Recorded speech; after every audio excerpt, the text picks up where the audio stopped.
Guys, tara, halika. May nakita ako. Yung pinaglalaroan namin nung bata pa ako. Itong butas na yan. Ayan. Meron yan, kalagukoy o crab. Ayan guys, kung nakikita nyo. Ayan. Guys, bali hukayin natin itong butas na ito. Ayan, yung laman na yan ay kalagukoy. Pwede rin itong gawing ulam. Kaya lang, madalang po kainin dito ang kalagukoy dito sa amin. Pero napakalinis ng baybayin dito sa amin. Kaya pwede nyo itong gawing ulam kung gusto nyo. Guys, hinukay ko na at sinimulan ko ng linis-linisin o hawi-hawiin itong buhangin na nakaharang dito sa butos. Guys, tingnan nyo kung paano ko to hukayin. Siyempre, dadaan-dahanin ko lang ng kuha dito sa butas at paghukay nito para ito hindi mabulabog at di tumakbo. Ayan guys, tingnan nyo naman kung paano ko to hukayin. Ayan, nakakapa-kapa ko na siya pero hindi ko siya pipersahin ng kunin.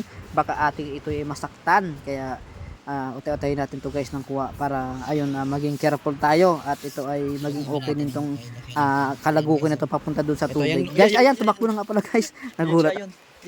Ayun. Babaon siya sa buhangin. Ayan, babaon siya. Ayan, babaon yan guys, babaon. Antayin natin bumaon para ating kunin. Ayan, babaon siya ngayon. Ayan. Pag baon niya, saka natin siya kunin. Ayan guys, so kukunin natin siya. Masakit mga sipin ito. Ay, babaon ito guys, tingnan nyo. Gustong-gusto ko siyang ulihin para may pakita ko sa inyo kung ano itsura nito. Kaso pag hinuli ko siya, malambot yung shell niya, maaari ko siyang masaktan. Kaya niutay-utay ko lang siya para mas madali, ma-corner ko siya sa mas madali ko siyang mahuli at hindi siya masasaktan guys.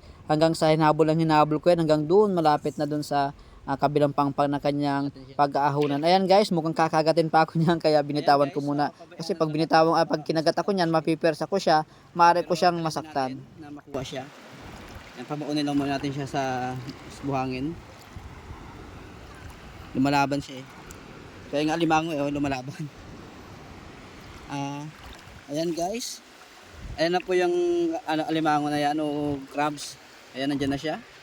Kukunin natin ito mamaya. Pero wag na lang kasi kawawa naman siya. Kaya na natin siya mabuhay. Ayun siya, nandyan na siya. Umangat na siya sa tubig. Ayan, siya ibabaon to, babaon.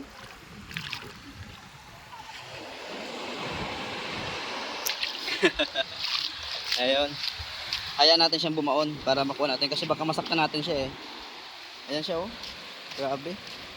Ayun, pupunta siya doon sa laot. Sige, hayaan natin siyang pumunta doon sa laot. Guys, hinayaan ko na lang siya na pumunta dun sa mas malalim na tubig kaysa naman masaktan ko. Guys, hanggang dito lang ang for today's video ko at ito yung panghuli ko ng kalagukoy. Sana guys, nagustuhan nyo ang aking for today's video.